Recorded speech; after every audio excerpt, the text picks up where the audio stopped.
তখনকার শরীয়ত এমন ছিল যেহেতু দুইটা করে সন্তান হতো, প্রথমবারের সন্তান এবং দ্বিতীয়বারের সন্তান।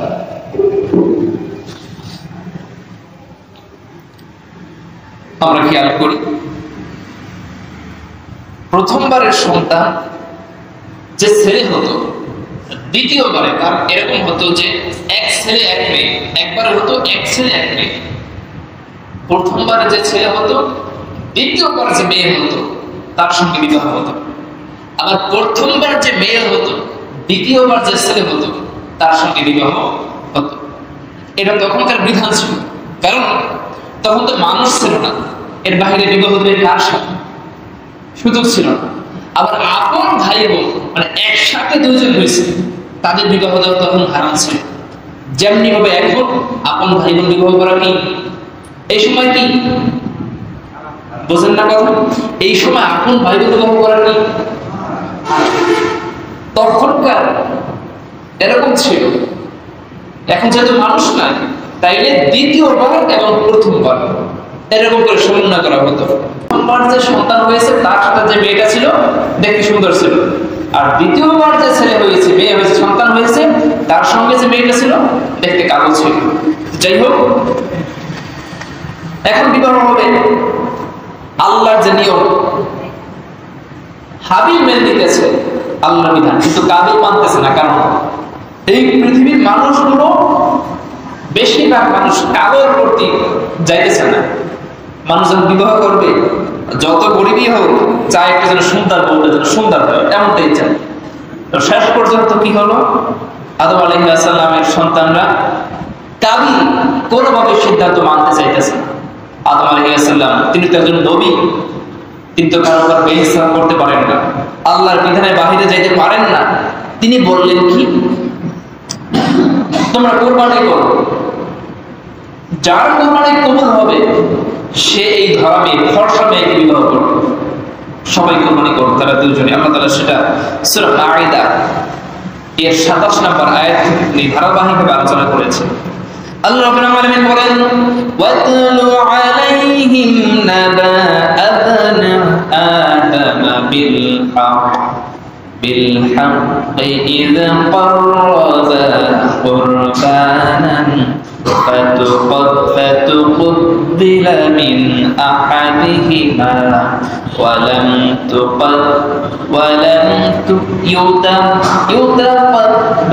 من الآخر قال لا أقتلنك قال إنما يتقبل الله من المتقين জোরে বলুন আল্লাহু আকবার। আল্লাহ রাব্বুল আলামিন সেই কাহিনী কোরআনের ভিতরে সূরা মাঈদা 27 নম্বর আয়াতে আল্লাহ তাআলা বলেন, নবীকে আহলে কিতাবদের প্রশ্নের জবাবে তিনি জানাই দিলেন, হে নবী, আপনি শুনাই দেন, আদম আলাইহিস সালাম এবং তার দুই সন্তান কুরবানি করলো। কুরবানি করার পরে হাবিলের কুরবানি কবুল হলো, কাবিলের কুরবানি কবুল হলো না। এবার কাবিল রাগান্বিত হয়ে এবার তার ছোট ভাইকে ঘোষণা করে দিল, হাবিল তোরে হত্যা করব। কুরবানি কবুল হয়নি, এখন না পেরে রাগে ফায়া তারে হত্যা করলো। তখনকার সিস্টেম ছিল এমন যে যার কুরবানি কবুল হতো, আসমান থেকে একটা আগুন আসতো, নূর আসতো, এসে ওইটা কুরবানিটাকে ওই পশুটাকে পুরাইয়া চলে যেত। এমন সিস্টেম ছিল। হাবিলের কুরবানিকৃত পশু, সে দুম্বা অথবা ছাগল কুরবানি করছিল, তার পশু সেটা পুড়ে গেছে, আসমানে আগুন এসে পুরাইতেছে, কিন্তু কাবিলেরটা পুরায় না। কারণ তার নিয়তের ভিতরে ছিল গড়বড় ছিল। আর সে কোরবানি করেছিল কি, সে কিছু ফল, মানে সে চাষাবাদ করতো, ফসল, ধান, গম, এই সমস্ত চাষাবাদ করতো। তার কাছে যা ছিল তার থেকে সে কোরবানি করার চেষ্টা করলো, কিন্তু সেটা কবুল হলো না। এখন রাগে ফায়ার হয়ে এবার সে সিদ্ধান্ত নিল, আমি এটা মানতে পারি না, আমার অপমান হয়েছে, আমার অপমান করা হয়েছে, আমি এটা কখনো মানতে পারি না। শেষ পর্যন্ত কি করলো, তোমরা হত্যা করো, সিদ্ধান্ত নিল। এবার ছোট ভাই হাবিল বলল, ভাই তুমি আমাকে হত্যা করো না, আল্লাহ তাআলা মুত্তাকিদেরটাই কবুল করেন, সবার কুরবানি আল্লাহ তাআলা কবুল করেন না, সবার দান আল্লাহ তাআলা কবুল করেন না। আল্লাহ তাআলা রাজি খুশি করার জন্য যারা কুরবানি করে, দান সাদাকা করে, আল্লাহ তাআলা সেটাই কবুল করে না। আল্লাহ রাব্বুল আলামিন বলেন, কুল ইন্না সালাতি ওয়া নুসুকি ওয়া মাহইয়ায়া ওয়া মামাতি লিল্লাহি রাব্বিল আলামিন। জোরে বলুন আল্লাহু আকবার।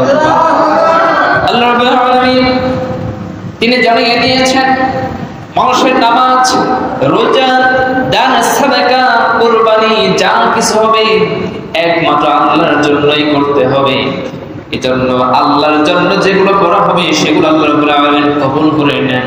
আল্লাহ রাব্বুল আলামিন এরপরে বলেন, লা ইন বাসাত্তা ইলাইয়া ইয়াদাকা লিতাকতুলানি মা আনা বিবাসিতি ইয়াদিয়া ইলাইকা লিআকতুলাকা ইন্নী আখাফুল্লাহ রাব্বাল আলামিন। জোরে বলুন আল্লাহু আকবার।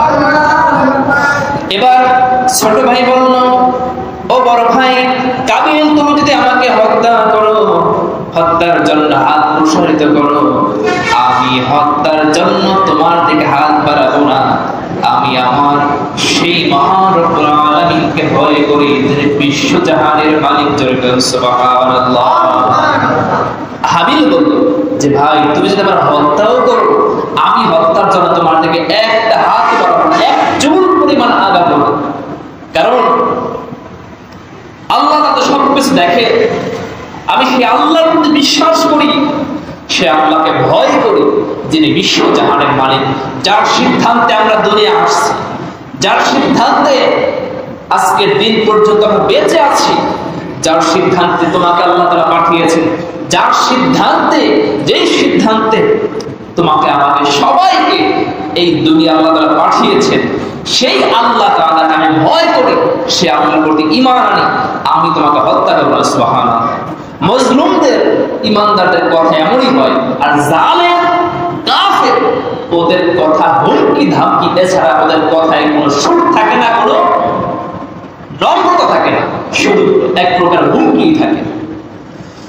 আল্লাহ রাব্বুল আলামিন এরপরে বলেন 29 নম্বর আয়াতে আল্লাহ তাআলা বলেন, ইন্নী উরিদু আন তাবুআ বিইসমি ওয়া ইসমিকা ফাতাকুনা মিন আসহাবিন নার ওয়া যালিকা জাযাউল যালিমিন। জোরে বলুন আল্লাহু আকবার। আল্লাহ রাব্বুল আলামিন বলেন, আল্লাহ তাআলা তিনি এবার তার ছোট ভাই বললেন, শোনো বড় ভাই, আমি চাই যে আমার দ্বারা কোনো পাপ না হোক, আমি এই কারণে তোমার দিকে কোনো আঘাত করবো না, তোমার দিকে হাত বাড়াবো না। তুমি যদি আমার হত্যা করে ফেলো, আমি তোমার দিকে হাত বাড়াবো না। তুমি আমার পাপ এবং তোমার পাপ, সমস্ত পাপ তুমি নিজের মাথায় তুলে নেবে। যদি আমার হত্যা করো, তাহলে আমার যে পাপ এবং তোমার পাপ, সব পাপ তোমার মাথায় চলে যাবে। এবার তিনি করলেন কি, তুমি জাহান্নামীদের অন্তর্ভুক্ত হয়ে যাবে।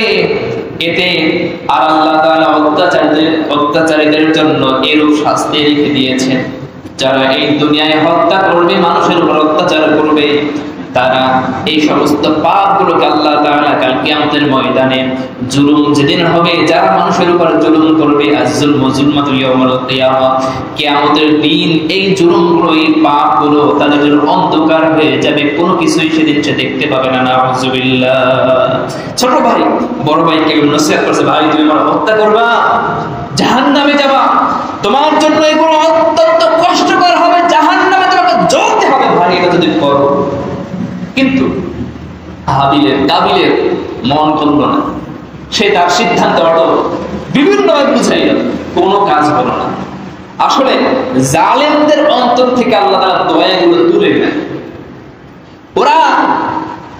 কোনটা ভালো কোনটা মন্দ এটা বোঝার ক্ষমতা থাকে না, এমন অবস্থা হয়ে যায়। হিতাহিত জ্ঞান থাকে না।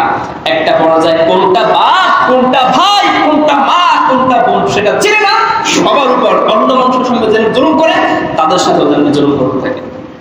আল্লাহ তাআলা তাদেরকেও ধরেন চূড়ান্ত ভাবে, তাদেরকে ছাড় দেন, তবে চূড়ান্ত ভাবে একদিন আল্লাহ তাআলা তাদেরকে ধরে।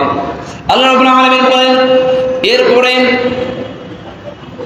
তিনি বললেন ফাতাওয়াআত লাহু নাফসুহু قتل أخيه فقاتله فأصبح من الخاسرين।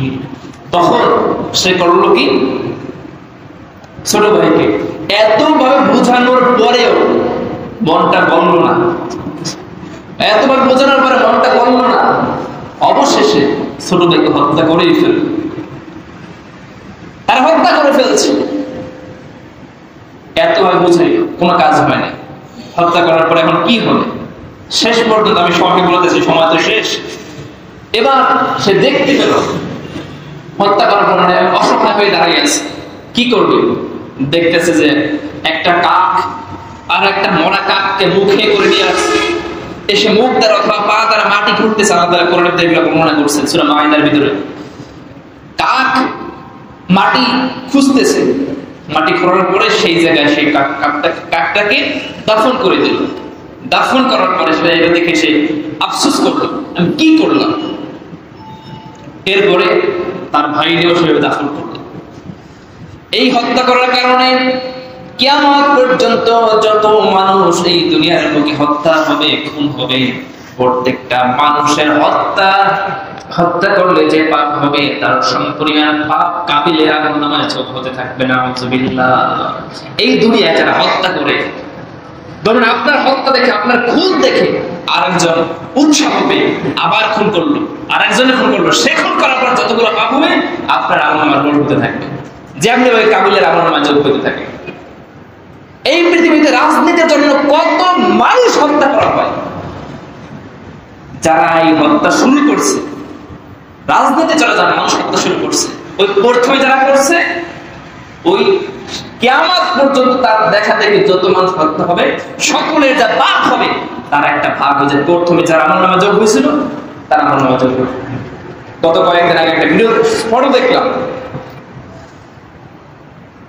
শহীদ আব্দুল মালিককে হত্যা করছিল অনেক বছর আগে।